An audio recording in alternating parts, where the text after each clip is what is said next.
8 फरवरी को आने वाले प्रश्न CTET primary and junior level CDP हम लोग तैयार कर रहे हैं दोस्तों। इससे पहले मैंने 5 क्लास ले चुका हूँ, आज ये 6ठा क्लास है। तो चलिए क्वेश्चन हम स्टार्ट करते हैं, सीखते हैं और देखते हैं क्या शिक्षा शास्त्र अधिगम और शिक्षण शास्त्र, ठीक है। बालक किस प्रकार सोचते हैं सीखते हैं, इसके बारे में देखते हैं। तो क्वेश्चन नंबर 666। चलिए क्वेश्चन नंबर स्टार्ट करते हैं। ये सीटेट प्राइमरी 2024 में पूछा गया। महारत उन्मुख शिक्षार्थियों आमतौर पर सफलता का श्रेय डैश डेट को देते हैं और असफलता को डैश डेट है। तो बताइए, ए योग्यता और अच्छी किस्मत, कार्य कठिनाई। बी योग्यता और कोशिश, खराब किस्मत। सी योग्यता और अच्छी किस्मत, निम्न योग्यता। डी योग्यता और कोशिश, अपर्याप्त कोशिश। तो इसका आंसर डी होगा, योग्यता और असफलता की कोशिश, अपर्याप्त कोशिश। यानी जब आप असफल होइए तो फिर कोशिश करिए, हार मत मानिए। और सफलता का श्रेय योग्यता को दिया जाता है। तो क्वेश्चन नंबर 666 का डी होगा। नेक्स्ट क्वेश्चन, गणित में अपने खराब अंकों के बारे में बात करते हुए अविता कहती है, मुझे अंकों की समझ नहीं है। अभी अपने प्रदर्शन के कारण किसको ठहरा रहा है? ए योग्यता का अभाव, बी किस्मत, सी कार्य कठिनाई, डी कोशिश कम। सीटेट प्राइमरी जुलाई 2024 में पूछा गया, तो ए होगा योग्यता का अभाव, ठीक है। गणित में अपने खराब अंकों के बारे में बात करते हुए अविता कहती हैं, मुझे अंकों की समझ नहीं है। अभी अपने प्रदर्शन के कारण उसकी योग्यता का अभाव को ठहरा रहा है। उसका मानना है कि संख्याओं के साथ उसकी कठिनाई बाहरी कारकों या प्रयास के बजाय अंतर्निहित कमी के कारण है। नेक्स्ट क्वेश्चन, निम्नलिखित में से कौन सा विफलता के लिए आंतरिक आरोपण का एक उदाहरण है? ए मैं परीक्षा में फेल हो गया क्योंकि मेरे दोस्त मेरा ध्यान भटका रहे थे। अच्छा। बी मुझे निम्न ग्रेड प्राप्त हुआ क्योंकि शिक्षक कठोर तरीके से आंकते हैं। अच्छा। सी मैं परीक्षा में फेल हो गया क्योंकि मैंने पर्याप्त पढ़ाई नहीं की। डी शिक्षक के पक्षपाती होने के कारण मुझे अच्छे अंक नहीं मिले। तो इसका आंसर कंसेप्चुअल है, आप लोग बताइए। विफलता का आंतरिक कारण क्या? देखिए पहला क्या, मैं परीक्षा में फेल हो गया क्योंकि मेरे दोस्त पर मेरा ध्यान भटका रहे थे, ठीक है। मुझे निम्न ग्रेड प्राप्त हुआ है। तीसरा है, मैं परीक्षा में फेल हो गया है। और डी है शिक्षक पक्षपाती कारण अंक। देखिए अंक जो बाहरी है, आंतरिक पूछ रहा है। आंतरिक मैं परीक्षा क्योंकि मैंने पर्याप्त पढ़ाई नहीं की, यानी इसका सी होगा, ठीक है। आंतरिक पूछ रहा है इसलिए सी होगा, क्योंकि दोस्त शिक्षक ये सब क्या है, बाहरी कारक हैं। नेक्स्ट क्वेश्चन, यह महत्वपूर्ण है कि बच्चा अपने साथ जो अनुभव स्कूल में याद लाता है, ए उन्हें नज़रअंदाज किया जाए, बी उन्हें नकारा जाए, सी उन्हें आगे बढ़ाया जाए, डी उनकी उपेक्षा की जाए। तो इसका आंसर सी होगा, उन्हें आगे बढ़ाया जाए, ठीक है। नेक्स्ट क्वेश्चन, बच्चे कैसे सीखते हैं? ए चीज़ों को बनाकर व कार्य करके, बी पढ़कर व लिखकर, सी बोलकर व सुनकर, डी सोचकर व मनन करके। Answer A D B C D C, A C D D, A B C D. इसके आंसर डी होगा, ए बी सी डी चारों सही है।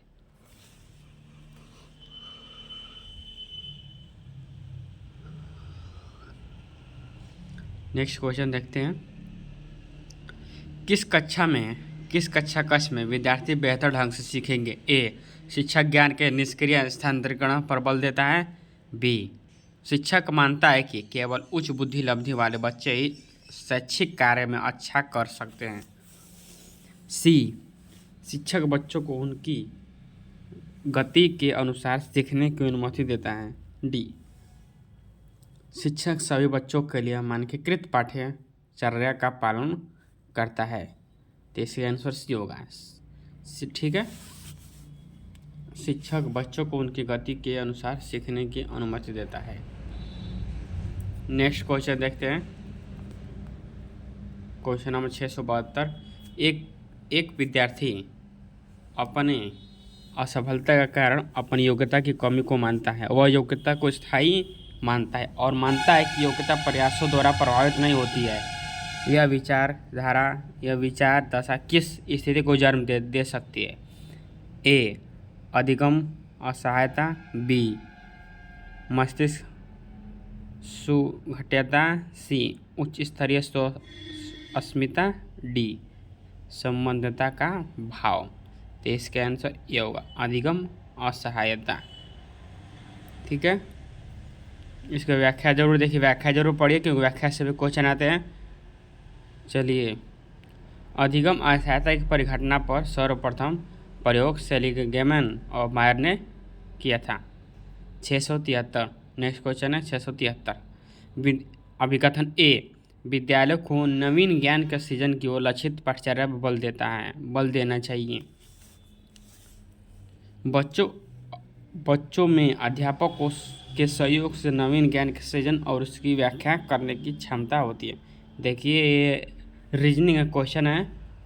जब आप तर्क कर पाएंगे, ज्ञान तो सभी के पास होता है, लेकिन आप जब ज्ञान के पास तर्क करने की क्षमता रखेंगे तो इसका आंसर जरूर दे पाएंगे। तो इसका आंसर क्या होगा? ए। देखिए, ए और आर दोनों सही है, आर ए की सही व्याख्या करता है। बी, आर ए दोनों सही है लेकिन आर ए की सही व्याख्या नहीं करता। सी, ए सही है लेकिन आर गलत है। डी, ए और आर दोनों गलत है। इसका आंसर ए होगा, ए सही है और आर गलत। देखिए कितना पूछा गया है 2023 में। व्याख्या देख लीजिएगा, ये बार बार क्वेश्चन पूछने जा रहा हूँ दोस्तों, तो इसको आप जरूर ध्यान करें, गौर करें इस क्वेश्चन पर। Question number 673। विद्यालय को किस पर बल देना चाहिए? ए, सीखी गई सामग्रियों को ज्यों का त्यों कह देना। बी, पाठ्य पुस्तक से सीखना। सी, संदर्भ रहित अधिगम। डी, रचनात्मक अधिगम। तो इसका आंसर क्या होगा? डी होगा, रचनात्मक अधिगम। क्योंकि रचनात्मक अधिगम से बच्चा ज़्यादातर एक्टिव रहता है और अच्छे से सीखता है, तर्क वितर्क करने की क्षमता का उसका विकास होता है। 675 क्वेश्चन नंबर। विद्यार्थी स्वाधिक बेहतर तरीके से किस प्रकार सीखते हैं? ए, केवल पाठ्यपुस्तकों द्वारा। बी, केवल अध्यापक कहे शब्दों को दोहराकर। सी, अपने आसपास पड़ोस से पारस्परिकता द्वारा। डी, निष्क्रिय नकल द्वारा। तो इसका आंसर क्या होगा? सी होगा। जहाँ आंसर में केवल हो तो 99% वो गलत होगा, तो इसलिए इसका आंसर सी होगा। बच्चे आसपास के पड़ोस पर्यावरण से भी अच्छे से सीखते हैं, उनके पारस्परिक क्रिया करके, इंटरेक्शन करके। Question number 673। अभिकथन ए, विद्यालय आने से पूर्व छोटे बच्चों में अपने परिवेश की समझ बनाने के लिए सहज सिद्धांत मौजूद होते हैं। तर्क आर, इस प्रकार की समझ पूरी तरह से अतार्किक है और इसकी अनदेखी करनी चाहिए। तो बताइए इसका आंसर क्या होगा?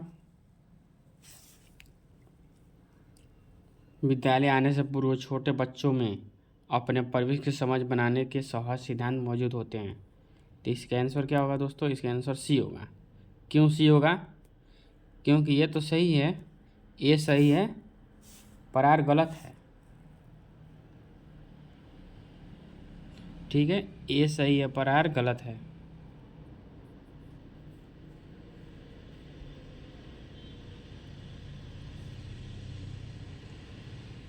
ए सही है पर आर गलत है। ठीक है, कि आर क्यों गलत है? क्योंकि इस प्रकार की समझ पूरी तरह से अतार्किक नहीं है, तार्किक भी होती है और अनदेखी नहीं होती है, जो उसको देखी जाती है। ठीक है, क्वेश्चन नंबर 677। एक शिक्षक को विषय वस्तु को पढ़ाने के लिए उसे संबंध और संगठित तरीके से प्रस्तुत करना चाहिए। सीखना एक निष्क्रिय प्रक्रिया है। ए और आर दोनों सही हैं, आर ए की सही व्याख्या करता है। बी सही है, बी, आर ए दोनों सही हैं। तो इसके आंसर, इसका देखिए क्वेश्चन पढ़िए। एक शिक्षक को विषय वस्तु को पढ़ाने के लिए उसे संबंध एवं संगठित तरीके से प्रस्तुत करना चाहिए। सीखना एक निष्क्रिय प्रक्रिया है, तो इसका आंसर इसका भी आंसर सी होगा, क्योंकि सीखना निष्क्रिय नहीं होता है, सीखना सक्रिय होता है। ठीक है, जिसकी इसका व्याख्या आगे बढ़ते हैं। Question number 678। प्राथमिक कक्षाओं में विद्यार्थियों को उसके पढ़ाने के लिए शिक्षकों को प्रमुख रूप से व्याख्यान पद्धति का उपयोग करना चाहिए। अच्छा, आर सीखने की प्रक्रिया सबसे ज़्यादा तब प्रभावित होती है जब निष्क्रिय श्रवण के माध्यम द्वारा की जाती है। ए और आर दोनों सही है, आर ए की सही व्याख्या नहीं करता है। बी आर ए और दोनों सही, लेकिन आर ए की सही व्याख्या नहीं करता है। ठीक है, इसमें एक में व्याख्या करता है, टाइपिंग मिस्टेक है यहाँ पर। ए सही है लेकिन आर गलत है, आर और ए दोनों गलत है, इसका आंसर डी होगा, दोनों गलत हैं। ठीक है, क्वेश्चन आने वाले एग्जाम में क्वेश्चन है ये सारे क्वेश्चन नंबर 679। अभिकथन ए अध्यापक को ऐसी शिक्षण शास्त्रीय प्रतिविधियों और विषय वस्तु का चयन करना चाहिए जो विद्यार्थियों में नवीन ज्ञान के सृजन और उच्च क्रमणशील कौशलों को समुन्नत करने का कार्य करती है। आर बच्चों में नवीन ज्ञान के सृजन और उसकी व्याख्या करने की योग्यता होती है। आर और ये दोनों सही है, आर ए की सही व्याख्या करता है।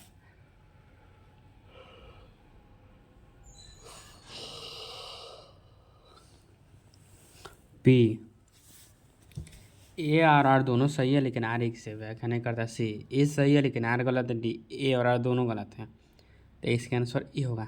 आर ए दोनों सही है, आर एक से व्याख्या करता है।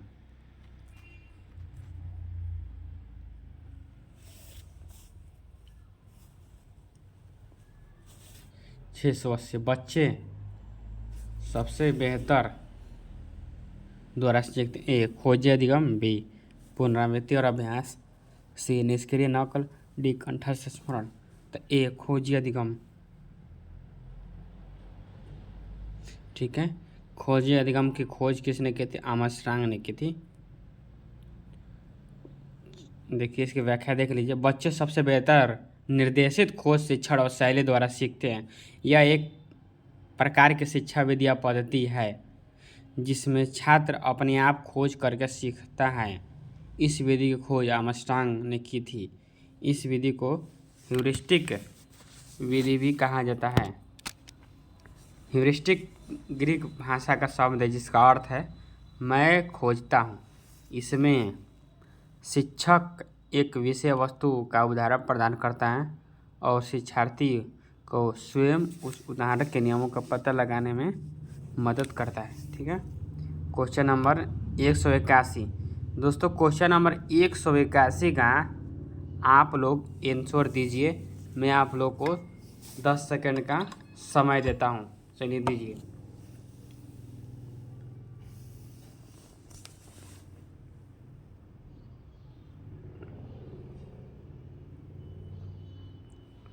जल्दी से रिप्लाई कीजिए इस आंसर का, इस क्वेश्चन का।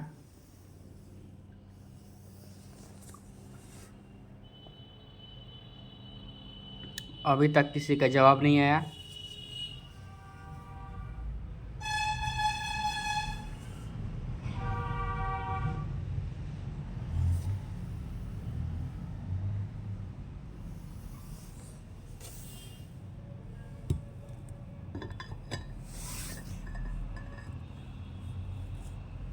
चलिए क्वेश्चन नंबर 681 देखते हैं। एक अध्यापिका द्वारा विद्यार्थियों को किस लिए अभिप्रेरित करना चाहिए? ए पढ़ाई गई वस्तुओं को विषय वस्तु को समझने और अर्थ ग्रहण करने हेतु, बी दी गई जानकारी को ज्यों के त्यों रट कर याद करने हेतु, सी श्यामपट से विषय वस्तु की निष्क्रिय भाव से नकल उतारने हेतु, डी एक अटल तरीके से इस समस्याओं को हल ढूंढने हेतु। तो इसका आंसर ए होगा, क्योंकि सबसे सुटेबल आंसर ए है, पढ़ाई गई विषय वस्तु को समझने और अर्थ ग्रहण हेतु। Question number 682। अवलोकन द्वारा अधिगम को सुसाध्य करने हेतु एक अध्यापक को अधिगमकर्ताओं को सबसे पहले क्या करने का सुझाव देना चाहिए। ए, उनके द्वारा अनुकरण की गई क्रियाओं का आकलन। बी, प्रतिमान की प्रक्रियाओं को ध्यान करना। सी, प्रतिमान की क्रियाओं को याद करना। डी, प्रतिमान की क्रियाओं का अनुसरण और अभ्यास करना है। ठीक है, तो इसका आंसर बताइए आप लोग। इसका आंसर भी होगा प्रतिमान की क्रियाओं को ध्यान करना। ठीक है, क्वेश्चन नंबर 682 683 सॉरी 683। निम्नलिखित में से कौन सा कारक शैक्षणिक उपलब्धियों में विद्यार्थियों की विफलता में योगदान देता है? ए, अनुभवात्मक शिक्षा। बी, गैर प्रासंगिक पाठ्यक्रम। सी, समावेशी प्रदर्शन। डी, शिक्षार्थी केंद्रित शिक्षा शास्त्र। ठीक है, तो इसी आंसर बताइए आप लोग। कौन सा कारक शैक्षिक उपलब्धियों के विद्यार्थियों में विफलता में योगदान देता है? ए, अनुभविक शिक्षा, ये तो नहीं देगा। गैर प्रासंगिक दे सकता है, तो इसका आंसर क्या होगा? बी होगा, गैर प्रासंगिक। प्रासंगिक होना चाहिए, न कि गैर, क्योंकि गैर लोग सही नहीं होते हैं मेरे दोस्त, तो इसीलिए होगा गैर प्रासंगिक। जब आप क्वेश्चन को उस क्वेश्चन के स्थान पर अपने को रख कर देखेंगे तो आप ज़्यादा क्वेश्चन का आंसर दे पाएंगे। 684 अभिकथन ए, सार्थक सीखने के लिए ज्ञान का निर्माण हेतु छात्रों को सक्रिय रूप से पर्याप्त अवसर एवं उदाहरण प्रदान किए जाने चाहिए। तर्क आर है, सीखना ज्ञान के निष्क्रिय अधिग्रहण की एक प्रक्रिया है। तो इसका आंसर क्या होगा? पहली बात तो ये सही है, लेकिन आर गलत है। क्यों? क्योंकि निष्क्रिय अधिग्रहण की प्रक्रिया नहीं है, सक्रिय अधिग्रहण की प्रक्रिया। इसका आंसर क्या होगा? सी होगा। ए सही है लेकिन आर गलत है। ठीक है, इसकी व्याख्या देख लीजिए, आप लोग पढ़ लीजिएगा। ये सीटेट प्राइमरी 2023 में पूछा गया शिफ्ट 1 में। क्वेश्चन नंबर 685, बच्चे किस तरह से प्रभावशाली ढंग से सीखते हैं? ए, विषय वस्तु को रटकर याद करने से। बी, अपने आसपास की वस्तुओं और व्यक्तियों से पारस्परिकता द्वारा। सी, दंड के भय से। डी, अध्यापिका को निष्क्रिय रूप से सुनकर। बी होगा, अपने आसपास की वस्तुओं और व्यक्तियों से पारस्परिकता द्वारा। ठीक है, निम्नलिखित में से कौन सा विद्यार्थियों का अधिगम या लगाव को बढ़ाता है? ए, विद्यार्थियों द्वारा स्व नियमन। बी, विद्यार्थियों का योग्यता के प्रति सत्व स्थिर दृष्टिकोण बनाना। सी, अध्यापक के विद्यार्थियों के प्रति निम्न अपेक्षाएं होना। डी, उनके संदर्भ से नियोजित विषय वस्तु प्रस्तुत करना। ठीक है, तो विद्यार्थियों का अधिगम में लगाव को बढ़ाता है, तो क्या होगा? स्वनियमन होगा, ये ऑप्शन होगा। स्वनियमन यानी जो स्वयं से हो वही लगाव को बढ़ाता है। कोई व्यक्ति बढ़ा चढ़ा कर दे तो ज़्यादा दिन तक नहीं रहता है, लेकिन अपना स्वयं का लगाव हो तो स्थायी होता है, दीर्घकालीन होता है, चलता रहता है। क्वेश्चन नंबर 687, विद्यालय को ऑप्शन ए, विद्यार्थियों की भावनात्मक स्थिति को अनदेखा करना चाहिए और पहले सीखने ज्ञान को पुनरुत्पादित करने पर ध्यान देना चाहिए। बी, विद्यार्थियों के सामाजिक संदर्भ को अनदेखा करना चाहिए और पहले सीखे ज्ञान को पुनरुत्पादित करना चाहिए। सी, विद्यार्थियों के सामाजिक संदर्भ के प्रति विचारशील होना चाहिए और नए ज्ञान के निर्माण को अनदेखा करना चाहिए। डी, विद्यार्थियों की भावनात्मक स्थिति के प्रति विचारशील होना चाहिए और नए ज्ञान के निर्माण पर ध्यान देना चाहिए। ऑप्शन डी सही है, विद्यार्थियों की भावनात्मक स्थिति के प्रति विचारशील होना चाहिए और नए ज्ञान के निर्माण पर ध्यान देना चाहिए। ठीक है, क्वेश्चन नंबर 688,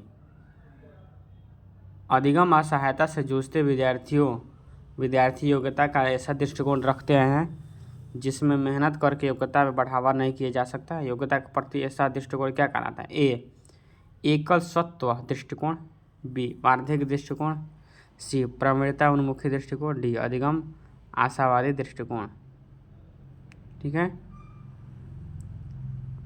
आंसर क्या होगा? डी होगा, नहीं सॉरी ए होगा, एकल सत्व दृष्टिकोण। ठीक है, आगे बढ़ते हैं। क्वेश्चन नंबर 689, विद्यार्थियों में प्रभावशाली एवं अर्थपूर्ण अधिगम को बढ़ावा देने के लिए एक अध्यापिका को किस पर बल देना चाहिए? बताइए इसका आंसर।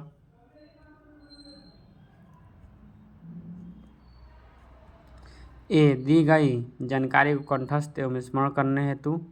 बी, विद्यार्थियों में प्रतिस्पर्धा की भावना को बढ़ाने के लिए। सी, व्यवहारिक अनुकूल करने के लिए। डी, पाठ्य सामग्री के वास्तविक जीवन संदर्भ से जोड़ने के लिए। तो इसका आंसर डी होगा, पाठ्य सामग्री को वास्तविक जीवन संदर्भ से उसको जोड़ दिए। 690, एक विद्यार्थी जो बार बार मिलने वाली असफलताओं का कारण उसकी योग्यता की कमी को मानता है, उसमें कौन सा भाव पैदा हो सकता है? ए, उच्च आत्मसम्मान। बी, अधिगम निस्सहायता। सी, सकारात्मक आत्म अवधारणा। डी, आत्म प्रभावकारिता में वृद्धि। तो इसका आंसर बी होगा, अधिगम निस्सहायता। ठीक है। 691, यदि ट्विंकल अपने बाएं हाथ से लिखती है तो उसकी शिक्षिका को क्या करना चाहिए? ए, बाएं हाथ का प्रयोग करने के लिए हतोत्साहित करें। बी, उसे अपनी पसंद का प्रयोग करने दें। सी, इसकी रिपोर्ट स्कूल काउंसलर को दे। डी, उसे दाहिने हाथ का उपयोग करने के लिए मजबूर करें। इसके आंसर बी होगा, उसे अपनी पसंद का प्रयोग करने दें।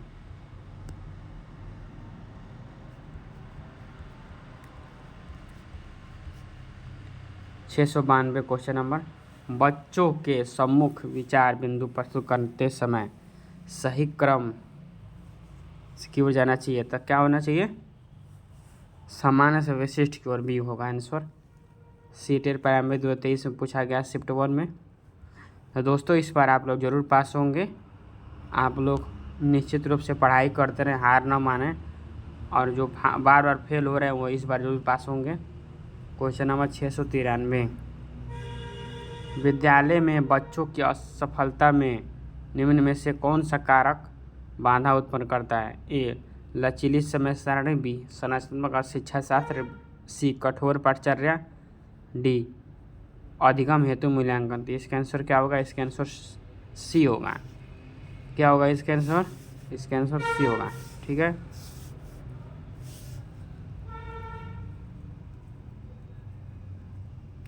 क्वेश्चन आगे बढ़ते हैं। क्वेश्चन नंबर, क्यों सी? क्योंकि कठोर पाठचर्या नहीं करना, हमें लचीली पाठचर्या चाहिए, कठोर नहीं चाहिए, क्योंकि कोई भी कठोर चीज़ अच्छी नहीं होती है। 694, सायमा अपनी असफलता के लिए योग्यता में कमी को उत्तरदायी ठहराती है और योग्यता को एक स्थिर रूप से की तरह मानती है। बार बार असफलताओं का होना उसमें किस प्रकार की भावना का विकास करेगा?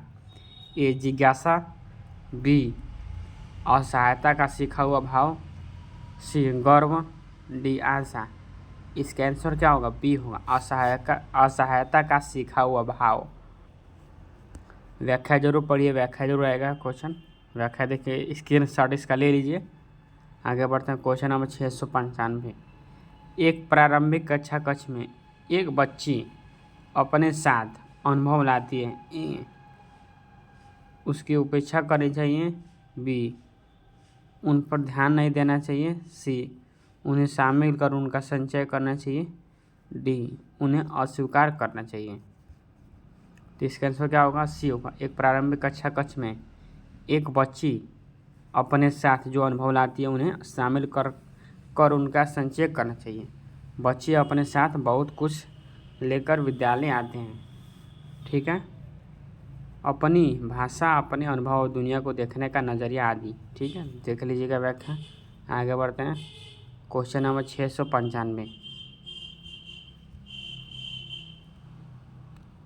अधिगम के लिए निम्न में से कौन सी धारणा उपयुक्त है? ए, प्रयासों से कोई फर्क नहीं पड़ता है। बी, असफलता अनियंत्रित है। सी, योग्यता सुधार्य हैं। डी योग्यता अटल है। तो इसका आंसर क्या होगा? प्रयासों से कोई फर्क नहीं पड़ता है, यही नहीं होगा। सी क्या है? सुधार्य, सी आंसर होगा इसका। ठीक है, 2021 से पूछा गया है। आगे बढ़ते हैं। शिक्षण और अधिगम की बुनियादी प्रक्रियाएं। बालकों का अधिगम, कार्य नीतियाँ, सामाजिक क्रियाकलाप का अधिगम। अधिगम का सामाजिक संदर्भ टॉपिक है ये। चलिए अब अगर बेहतरीन क्वेश्चन की तरफ और बढ़ते हुए 697। बच्चे अनियंत्रित पैदा होते हैं और उन्हें सामाजिक होने की आवश्यकता है। बी इस दुनिया में आनुवंशिक कोड के साथ आते हैं और जो उनकी नियति तय करते हैं। सी उस सामाजिक सांस्कृतिक संदर्भ से बहुत प्रभावित होते हैं जिसमें वे बड़े होते हैं। डी इस संसार में खाली स्लेट या कोरी पट्टी के रूप में आते हैं। सी होगा उस सामाजिक सांस्कृतिक संदर्भ से बहुत प्रभावित होते हैं जिसमें वे बड़े होते हैं। ठीक है, आगे बढ़ते हैं। Question number 698। रचनावादी दृष्टिकोण से व्यक्ति पर्यावरणीय घटनाओं से निष्क्रिय रूप से प्रभावित होते हैं। बी व्यक्तियों को नए व्यवहार सीखने के लिए अनुकूलित किया जाता है। सी सीखना वर्तमान समझ का विस्तार और परिवर्तन है। डी सीखना बस हमारे दिमाग की कोरी स्लेट पर संघों का लिखना है। तो सीटेड प्राइमरी 2024 में पूछा गया है। इसका आंसर क्या होगा? इसका आंसर क्या होगा आप लोग बताइए। निष्क्रिय होगा। देखिए आंसर बताने का सही तरीका, निष्क्रिय होगा तो ये आंसर नहीं होगा। अब देखिए व्यक्तियों को नए व्यवहार सीखने का अनुरोध के जैसा ये भी हो सकता है। आगे बढ़ते हैं। सीखना वर्तमान समझ का विस्तार और परिवर्तन है। क्वेश्चन तो दोनों सही है, बी और सी, लेकिन ज़्यादा सूटेबल कौन है दोनों के कंपैरिजन में? ज़्यादा सही कौन है ये समझना बहुत ज़रूरी है दोस्तों। तो बी क्या होगा? व्यक्तियों को नए व्यवहार सीखने के अनुकूलित किया जाता है। सी सीखना वर्तमान समझ का विस्तार परिवर्तन है। तो इसका आंसर बी होगा। ठीक है, इसका आंसर बी होगा दोस्तों। ठीक है, देखते हैं क्वेश्चन। थोड़ा हम भी इसका आंसर बताया नहीं है। इसका आंसर सी होगा। क्यों सी होगा? क्योंकि सीखना वर्तमान समझ का विस्तार और परिवर्तन है। जहाँ समझ का विस्तार और परिवर्तन हो, सी होगा। बी भी सही है लेकिन ज़्यादातर सी होगा। ठीक है, तो इसका आंसर सी होगा। तो दोस्तों कल नेक्स्ट क्लास मिलते हैं 699 क्वेश्चन पर। हमारे चैनल द एग्ज़ाम कमेटी को आप लोग सब्सक्राइब करें, बिल्कुल कंटेंट बेहतरीन मिलेंगे। CTET, STET, BPSC, TRE 4 के लिए भी क्लासेस हमारे चैनल पर उपलब्ध हैं। और इस LT grade, KVS, NVS, TET, CTET इत्यादि का तैयारी का बेहतरीन चैनल है। तो आप लोग इस चैनल को ज़रूर सब्सक्राइब करें और कमेंट करें क्लास कैसा लगा और आप लोग क्या चाहते हैं कमेंट में। फिर हम कल मिलते हैं। जय हिंद दोस्तों, बाय बाय।